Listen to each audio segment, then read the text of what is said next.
Si vous aimez cet épisode, n'hésitez pas à nous laisser un pourboire sur Tipeee. On m'a dit, c'est une honte qu'il n'y ait pas eu une version doublée en créole. D'accord. Voilà. Qui serait passé à Madjana, genre. Mais pourquoi pas? Écoute, j'appelle de suite le directeur ou la directrice. Madame, excusez-moi, je comprends pas. C'est ça. Est-ce qu'on peut avoir une version créole de... Ouais, on prend Bobby, tout ça. Toi. Ce serait cool. Bonjour, dans cette vidéo, Michel va vous montrer comment faire ses confitures. C'est sa toute première fois. Vous savez, c'est une des nombreuses manières d'essayer de comprendre l'homme.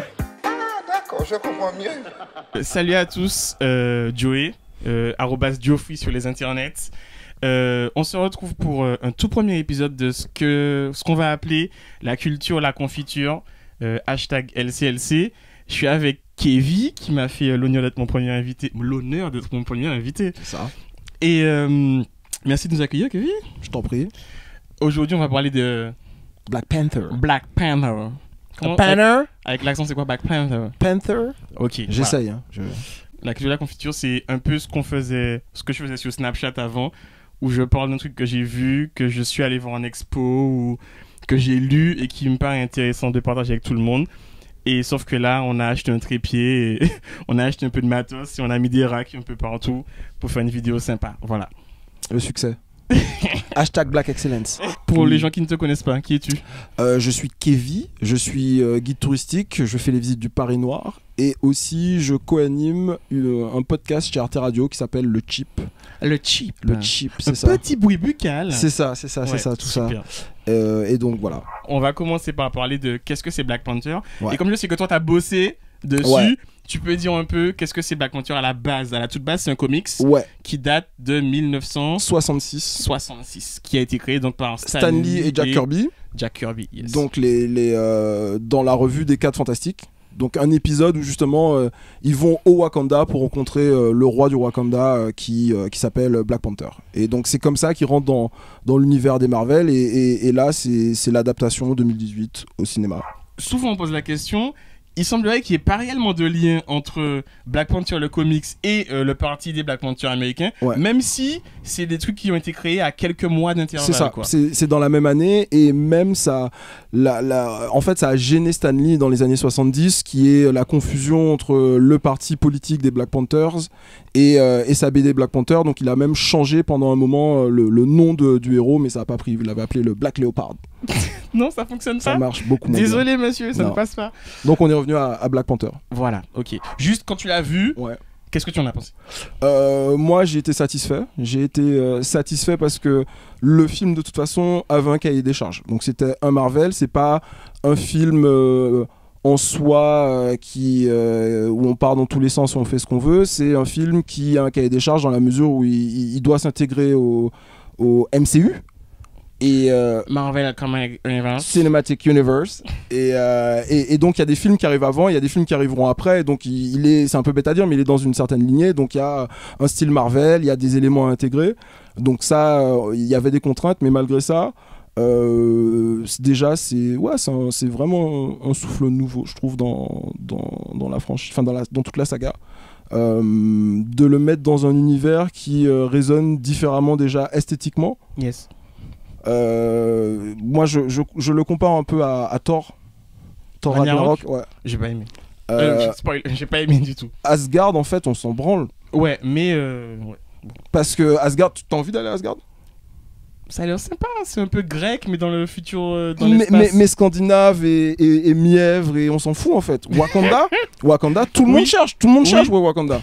Tu vois, et spoiler, dans Ragnarok, Asgard se fait détruire. Fuck, burn Asgard, on s'en fout, tu vois. Alors que Wakanda, ouais, moi j'ai envie d'y aller. Eh ben, c'est nos amis suédois qui vont pas apprécier ce que tu viens de dire. Non, je pense qu'ils veulent aller à Wakanda aussi. C'est un très bon Marvel. Ouais. Voilà. Genre, pour moi, il est top 3, top 5 Marvel, Ouais, facile. avec... pour moi, les meilleurs Marvel, c'est les Captain America. Pour moi, c'est vraiment un très bon film de l'univers Marvel. Alors après, bon... se faire agresser parce qu'on dit que voilà, c'est pas le film de la décennie, mais alors ça c'est uniquement si on parle du film. Mais si on parle du film quand on le remplace dans une question politique, c'est sûrement l'un des films de la décennie parce que c'est le premier de ce style, autant, enfin un blockbuster aussi important avec un cast totalement noir, quasiment, et un réalisateur noir, et un producteur exécutif qui est un des gars de Marvel qui est aussi noir.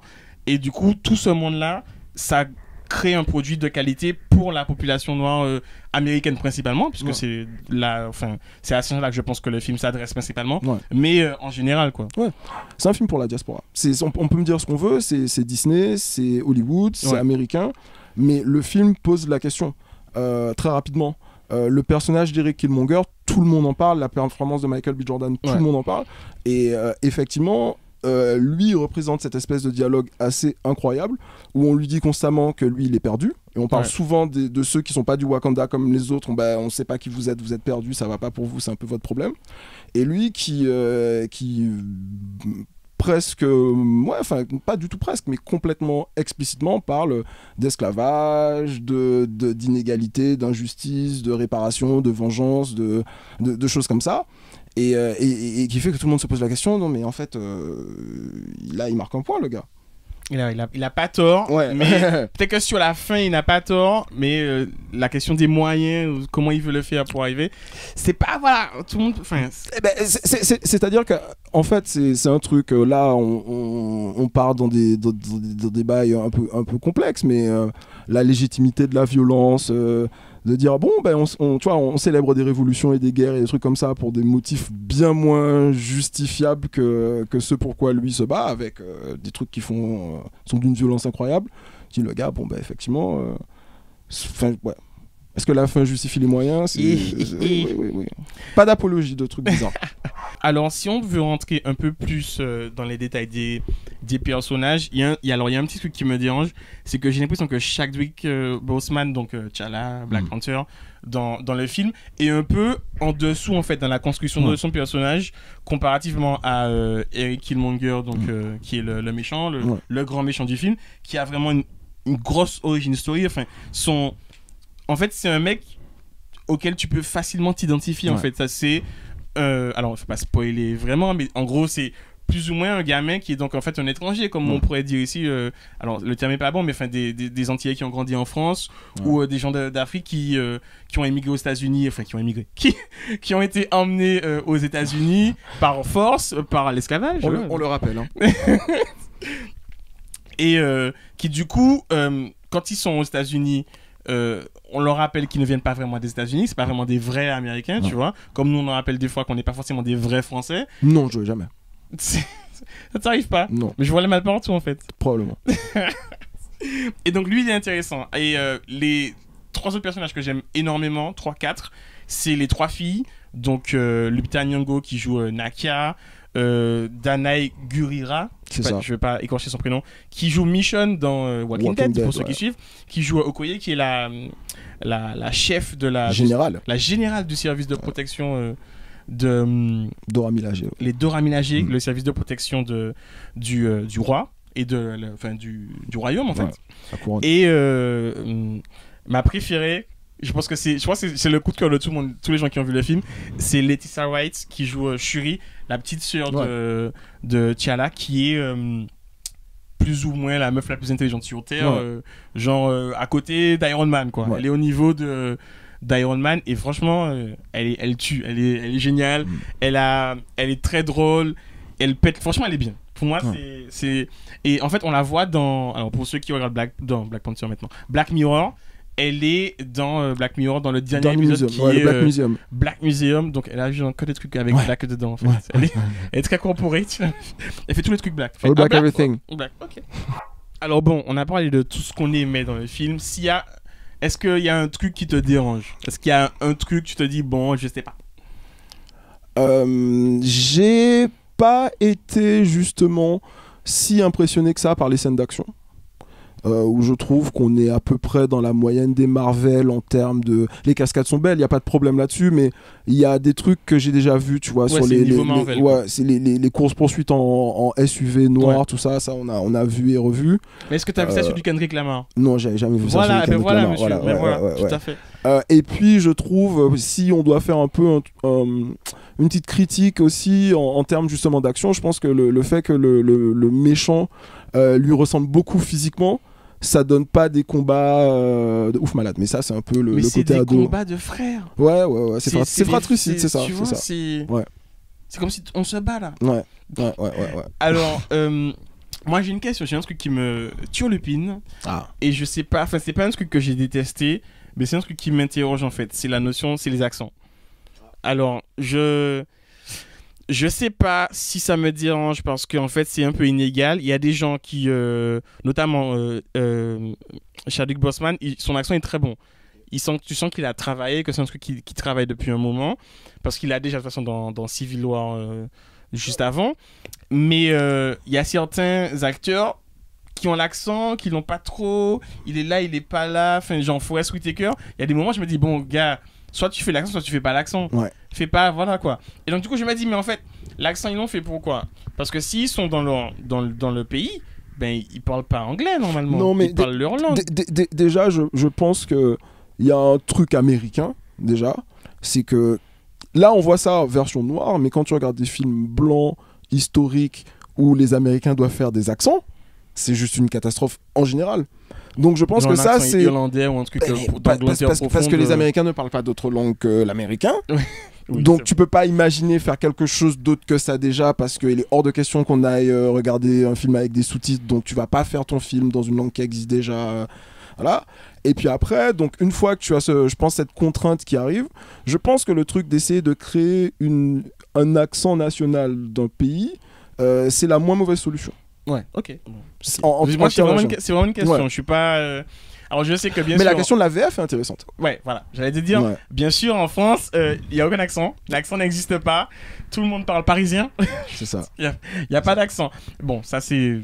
Je pense que c'est un truc très français. Mais en même temps, tant mieux. Heureusement qu'ils n'ont pas essayé de faire l'accent du Wakanda en français. Ça aurait été beau. Ouais. Ça aurait été quelque chose. Ouais. Non, mais les boîtes de sous-titrage, enfin les boîtes de doublage, portez vos couilles, essayez. Non, moi on m'a dit c'est une honte qu'il n'y ait pas eu une version doublée en créole. D'accord. Voilà. Qui serait passé à Madjana, genre. Mais pourquoi pas. Écoute, j'appelle de suite le directeur ou la directrice. Madame, excusez-moi, je comprends pas. C'est ça. Est-ce qu'on peut avoir une version créole de... Ouais, on prend Bobby, tout ça. Toi. Ce serait cool. Vrai truc de podcast. Est-ce que tu as des recommandations à faire maintenant qu'on va essayer de finir tout ça et de vous ramener chez vous? Est-ce que tu as des recommandations à faire par rapport à ce film-là? D'autres films noirs ou des BD ou des trucs liés avec Black Panther? En BD, moi là je suis en train de me faire justement la version de Ta-Nehisi Coates qu'il a commencé à écrire en 2016, qu'il coécrit maintenant avec une écrivaine noire féministe qui s'appelle Roxane Gay, qui est très intéressante. Et puis aussi après ça je vais me faire la version de Christopher Priest, qui est celui qui un peu a fait de Black Panther, de T'Challa, le héros fort qu'on connaît maintenant. Donc à la fin des années 90. Et puis sinon, qu'est-ce que je recommande comme film là tout de suite, le premier Blade, le premier Blade c'était assez gros, c'était assez fort. Est-ce que j'ai des recos? Oui, alors Creed déjà, parce que c'est vraiment, franchement, pour un film de boxe, c'est pas mon truc normalement, c'est pas mon délire, mais il est très bien fait, visuellement il est très bien fait, et c'est un truc qui manque, enfin peut-être qu'il manque un petit peu de ça dans le Black Panther. Je pense qu'il avait moins de marge de manœuvre de ce qu'il avait dans Creed, parce que c'était son bébé, quoi. Donc voilà. Je pense que c'est tout. Alors, vous pouvez suivre Kevin. Bon. Alors, on va mettre des arrobas un peu partout dans la bio et tout ça. Et sinon, vous pouvez aussi, si vous avez aimé cet épisode, nous laisser un pourboire sur le Tipeee de RAC. On va mettre ça aussi dans les liens. Et puis, à très bientôt pour un prochain épisode de LCLC, la culture, la confiture. Hashtag. Et puis, voilà. Skur. Peace. Bye. J'espère que je vous dérange. Si vous avez aimé ce programme, n'hésitez pas à nous laisser un petit pourboire juste ici, sur Tipeee.